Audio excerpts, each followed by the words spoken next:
అందరికీ నమస్కారం. ఈరోజు మనం మాట్లాడుకోబోయే టాపిక్ జగనన్న ఫేక్ ప్రచార పథకం. ఇదేంటి కొత్త పథకం అనుకుంటున్నారా? కొత్త పథకం కాదు. వైసీపీ పార్టీ పుట్టినప్పటి నుంచి ఫేక్ ప్రచారాలని నమ్ముకుంది. 151 సీట్ల నుంచి 11 సీట్లకి పడిపోయిన వైసీపీ పార్టీ బుద్ధి మారలేదు అనడానికి ఇటీవల ఆ పార్టీ ఎంచుకుంటున్న ఫేక్ ప్రచారాలు ప్రధానంగా మనం మాట్లాడుకోవాలి.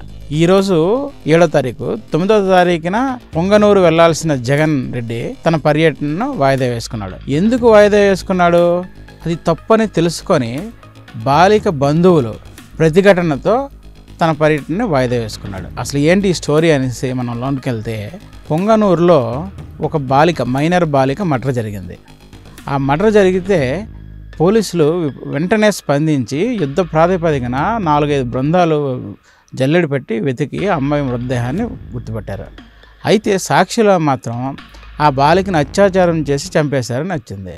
2 మహిళలు, ఒక మైనర్ బాలుడు ఆ అమ్మాయిని కిడ్నాప్ చేసి చంపేశారు. ఇది వాస్తవం.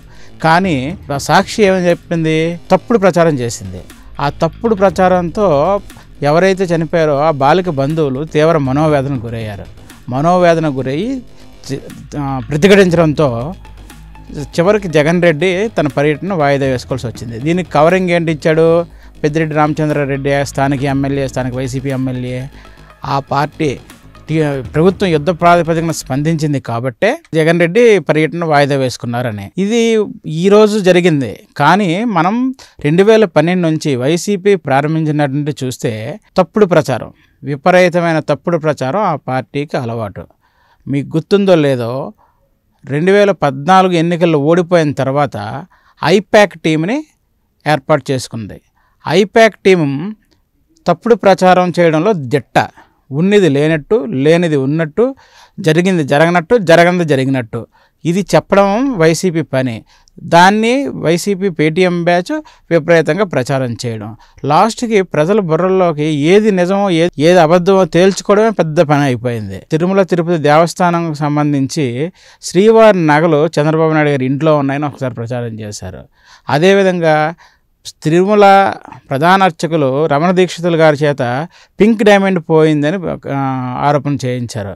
ఆ తర్వాత 36 మంది డిఎస్పీలు ఒకే సామాజిక వర్గం వారు, అది చంద్రబాబు నాయుడు గారు సామాజిక వర్గం వారే అని ఒక ప్రచారం చేయించారు. ఇవేవీ నిజం కాదు. 2019లో అధికారంలోకి వచ్చిన తర్వాత వాళ్ళే వైసీపీ నాయకులే మళ్ళీ చెప్పారు. టీటీడీ ఈవో ధర్మారెడ్డి ఏం చెప్పాడు? అసలు పింక్ డైమండ్ అనేది లేదని చెప్పాడు. అలాగే రమణ దీక్షితులు కూడా పింక్ డైమండ్ లేదని చెప్పాడు. అదేవిధంగా శ్రీవారి ఆభరణాలు లేవని అదే ధర్మారెడ్డి మళ్ళీ చెప్పాడు. ఇక 36 మంది డిఎస్పీలు రుజువు చేయాలి కదా. 36 మంది డిఎస్పీలు ప్రమోషన్ లిస్ట్ చేస్తే అందులో 4 చంద్రబాబు నాయుడు గారు సామాజిక వర్గం. అది వాళ్ళ సీనియారిటీ ప్రకారం వచ్చింది. కానీ అంతకుముందు జరగాల్సిన నష్టం టీడీపీకి జరిగిపోయింది. ఎంతటి తప్పుడు ప్రచారం! ఇవన్నిటికీ మించి అసలు పరాకాష్ట, ముఖ్యమంత్రిగా చంద్రబాబు ఉన్నప్పుడు వైఎస్ వివేకానంద రెడ్డి మర్డర్, ఎన్నికలకు 15-20 రోజుల ముందు ఈ మర్డర్ జరిగితే అది చంద్రబాబు నాయుడు చేయించాడని ఎన్నికల లబ్ధి కోసం వైసీపీ విపరీతమైన ప్రచారం చేసింది. దాని మీద జగన్ సిబిఐ దర్యాప్తు కావాలని కోర్టుకు వేశాడు. ఈ ఎపిసోడ్ మీ అందరూ ఎవరు మర్చిపోరు కదా. ఈ 2 తెలుగు రాష్ట్రాల్లో ఏ ఒక్కరు మర్చిపోరు. ఎందుకంటే ఆ ఎన్నికల ముందు చంద్రబాబు నాయుడు ప్రభుత్వం అధికారంలో ఉంది, భద్రతా వైఫల్యంతో వైఎస్ వివేకానంద రెడ్డి హత్య అన్నారు. ఎన్నికలు అయిన తర్వాత వాళ్ళే సిబిఐ దర్యాప్తు వద్దన్నారు. అసలు మర్డర్కి చంద్రబాబుకి సంబంధం లేదన్నారు. కానీ అంతకుముందు సాక్షిలో నారాసుర రక్త చరిత్ర అని రాశారు. ఇలా చూసుకుంటూ పోతే విపరీతమైన ఇది ఫేక్ ప్రచారం, అంత విష ప్రచారం అయిపోతే అధికారం కోల్పోయారు. ఆ తప్పుడు ప్రచారం చేసి అధికారంలో ఉండగా కూడా అదే తప్పుడు ప్రచారం చేసి చివరికి ప్రజల చేత చేత్కారం ఎదుర్కొని 151 సీట్లతో 30 ఏళ్ళు పాలిస్తాం అనుకుని చెప్పిన వాళ్ళు 11 సీట్లు, ప్రతిపక్ష హోదా కూడా లేకుండా అత్యంత ఘోర పరాజయం ఎదుర్కొన్నారు. అయిపోయిందా? అక్కడితోనే ఆగలేదు. 20 రోజులు అయిన తర్వాత, ఎన్నికలు అయిపోయి 20 రోజులు అయిన తర్వాత ఎందుకు ఓడిపోయానో తెలుసుకోలేకపోతున్నాను చెప్పిన జగన్ రెడ్డి మళ్ళీ ఫేక్ ప్రచారాన్ని ప్రోత్సహించాడు. ఎలాగంటారా? గుర్తుందో లేదో, తెలుగుదేశం ప్రభుత్వం అధికారంలో వచ్చిన కొత్తలోనే నాగపూర్లో ఒక ఫ్లైఓవర్కి ఎల్లో కలర్ పెయింట్ ఉంటే విజయవాడ కనకదుర్గ వారధికి రంగులు మార్చారని పెట్టారు. అయిపోయిందా? అది వెంటనే ఇది నాగపూర్లోదని Telugu Desam media, Telugu Desam social media కానీ లేకపోతే ప్రభుత్వ వర్గాలు కానీ దాన్ని ఖండించాయి. అక్కడితో సరిపెట్టలేదు.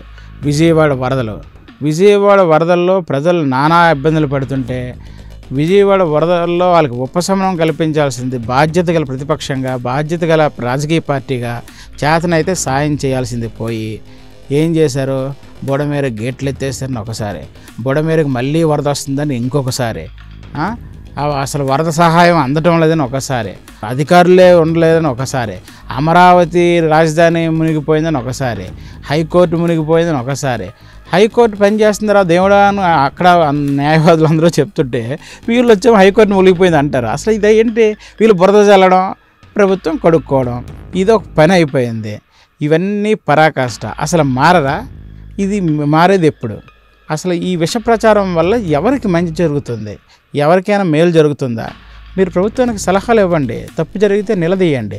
అంతేగాని తప్పుడు ప్రచారం చేసి ప్రజల్లో విద్వేషాలను రెచ్చగొట్టడం, లేనిపోయినవన్నీ చేస్తే సమాజానికి లాసు. ఇప్పటికే ఆంధ్రప్రదేశ్ చరిత్రలో గత 5 సంవత్సరాలనే లిస్టులోంచి తీసేశారు, మర్చిపోతున్నారు జనాలు. రాజధాని లేకుండా చేసేసి పరిపాలన అనేది భ్రష్టు పట్టించి గత 5 ఏళ్ళు ఒక పీడకల అయిపోయింది. ఇక భవిష్యత్తు అయినా బాగుండాలి అంటే వైసీపీ తప్పుడు ప్రచారాన్ని ఇప్పటికైనా కట్టిపెట్టాలి. Thank you.